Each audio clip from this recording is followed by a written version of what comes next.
et Guinéens, chers compatriotes, depuis mon élection à la marche du suprême, j'ai eu comme seule et unique préoccupation l'intérêt de la Guinée et des Guinéens. Cet engagement envers notre cher pays, comme chacun le sait, est partie intégrante de mon histoire personnelle. Tout au long de ma vie, que ce soit durant mes longues années d'opposition ou dans mes combats politiques, de même que dans mes fonctions de président de la République, j'ai toujours mis au centre de mes préoccupations l'intérêt de la Guinée. J'ai toujours lutté pour une Guinée indépendante, juste et solidaire, où chaque citoyen peut s'épanouir dans un environnement de paix, de sécurité et de respect de ses droits fondamentaux, et où les droits de chacun vont avec ses devoirs vis-à-vis de la société. Guinéens et Guinéens, chers compatriotes, j'ai partagé avec vous les premières années difficiles de mon mandat. Tout n'a pas été parfait, mais soyez rassurés que chaque décision que j'ai dû prendre l'a été dans l'intérêt de la Guinée et des Guinéens. Nous le savons tous, notre pays vient de très loin avec un héritage lourd. Nous n'avons plus de crédibilité au niveau des institutions internationales financières. Mais grâce à nos efforts communs, à la détermination, à la patience du peuple de Guinée, nous avons relevé beaucoup de défis, notamment la stabilité économique, la réforme des forces de sécurité et de défense, de la justice, la lutte contre l'Ebola et l'amélioration de notre système de santé, le développement des secteurs des mines, de l'énergie, de l'agriculture, de l'industrie et ainsi de réformes structurelles et institutionnelles. Comme vous le vivez, notre pays avance. Il est sur la bonne voie. Tous les observateurs l'attestent, du Fonds monétaire international à la Banque mondiale, en passant par la Banque africaine de développement, la Banque islamique de développement et l'Agence française de développement. Notre État se consolide. Notre Guinée a retrouvé sa force et sa fierté. Elle a retrouvé sa place dans le Conseil des Nations. Oui, la Guinée est désormais une voix qui compte et qu'on écoute en Afrique et dans le monde. C'est l'occasion pour moi de rendre hommage à toutes et à tous pour les sacrifices consentis, sans lesquels tout cela n'aurait pas été possible. Il est donc fondamental que les investissements réalisés profitent à tous. C'est le sens des efforts entrepris dans les secteurs de l'énergie, de l'agriculture, des mines et plus récemment au niveau des collectivités locales à travers l'Agence nationale de financement des collectivités en Afrique. J'encourage le gouvernement à accentuer les efforts de développement dans cette direction pour réduire la pauvreté et les inégalités et garantir la justice sociale. Force est de constater que la Guinée est sur la bonne voie et l'espoir est permis pour des rendements meilleurs. Guinéennes, Guinéens, chers compatriotes, je voudrais m'adresser en cette circonstance un message de confiance et d'espoir à notre jeunesse, jeunes de Guinée. Quelles que soient les difficultés, votre avenir est ici en Guinée. Je voudrais vous rassurer, en tant que gouvernant, notre préoccupation est la jeunesse et notre devoir est de lui garantir son avenir. Guinéennes, Guinéens, chers compatriotes, j'appartiens à une génération qui s'est mobilisée très tôt pour la libération de notre continent, la dignité et la fierté des peuples d'Afrique, parce que nous croyons profondément à la justice, à la liberté, à l'égalité entre les hommes, à l'égalité entre les peuples. Malgré les efforts consentis et toutes les victoires remportées, l'Afrique ne jouit pas encore de sa souveraineté pleine et entière. Les peuples africains aspirent toujours à l'égalité avec les autres, revendiquent leur identité et leur spécificité propre. Dans le nouveau monde, chaque pays, chaque peuple veut suivre sa propre voie et être libre de choisir son destin. Mes chers compatriotes, dans ma génération politique, tous les combats ont été menés et gagnés dans la sérénité.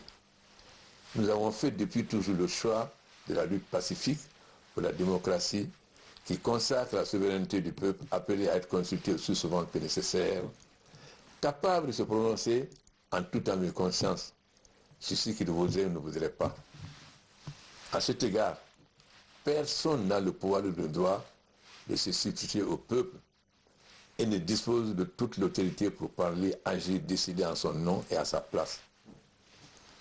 Guinéennes, chers compatriotes, les droits de nos peuples sont inaliénables comme la liberté de chacun d'entre nous est sacrée.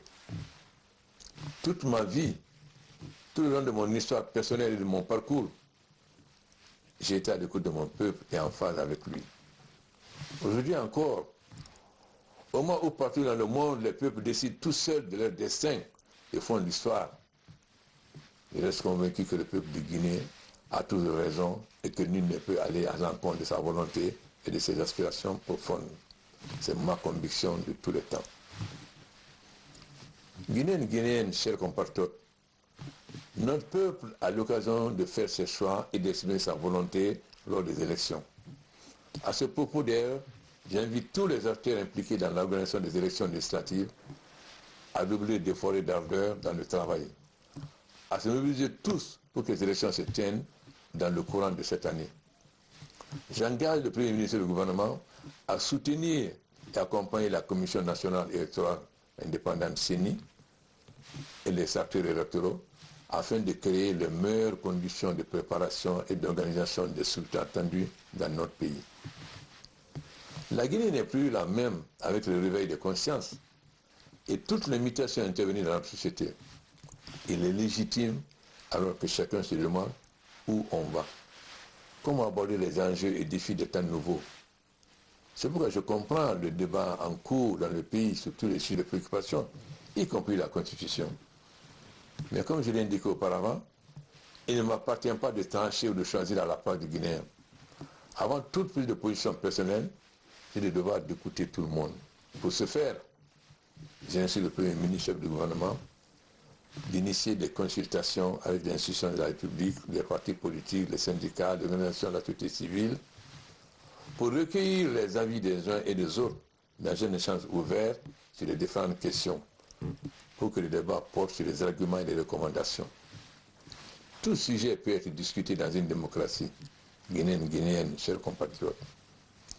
En ma qualité de premier magistrat du pays, garant des libertés publiques et des droits fondamentaux des citoyens, j'ai l'obligation d'écouter chacun et tous, afin de permettre que toutes les idées et toutes les opinions s'expriment en toute liberté, mais avec responsabilité. Pour ma part, je ne faillirai pas à ma charge et ferai face aux attentes légitimes de nos concitoyens. J'invite chacun, à quelque niveau qu'il soit, à exercer ses droits dans le respect de ceux des autres. Nous devons nous unir face à notre avenir commun et nous engager tous pour la paix sociale et l'unité de la nation. Je sais que la fonction de président de la République impose des sacrifices pour la patrie. J'en suis conscient et je reste résolument engagé à remplir toutes mes obligations en comptant sur votre soutien, votre confiance. Guinéens, chers compatriotes, notre pays a un tournant de son histoire. Tout le pays me parle, je vous entends, je vous comprends tous. Je me réjouis de constater que la démocratie à laquelle nous sommes tous attachés et pour laquelle notre pays a consenti d'immenses sacrifices s'enracine davantage.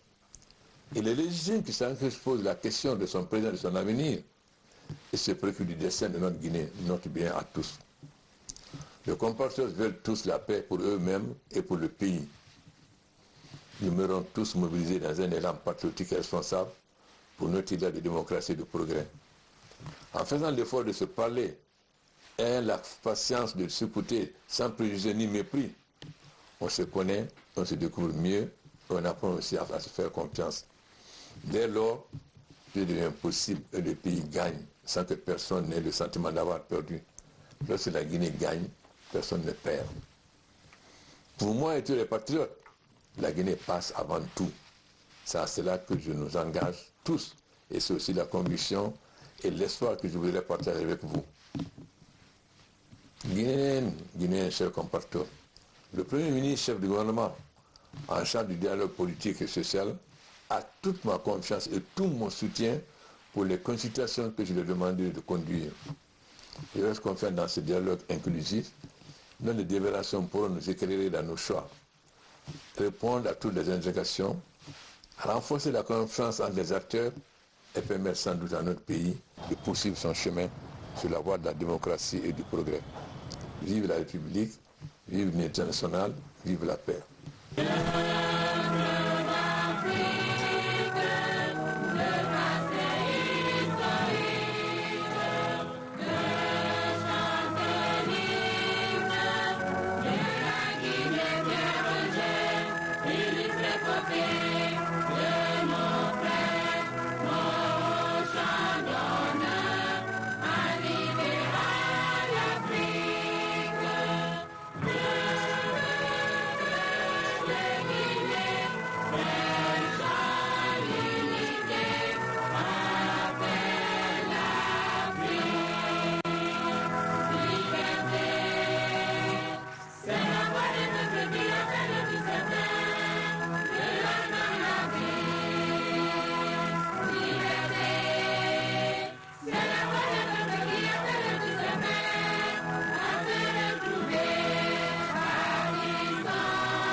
La Guinée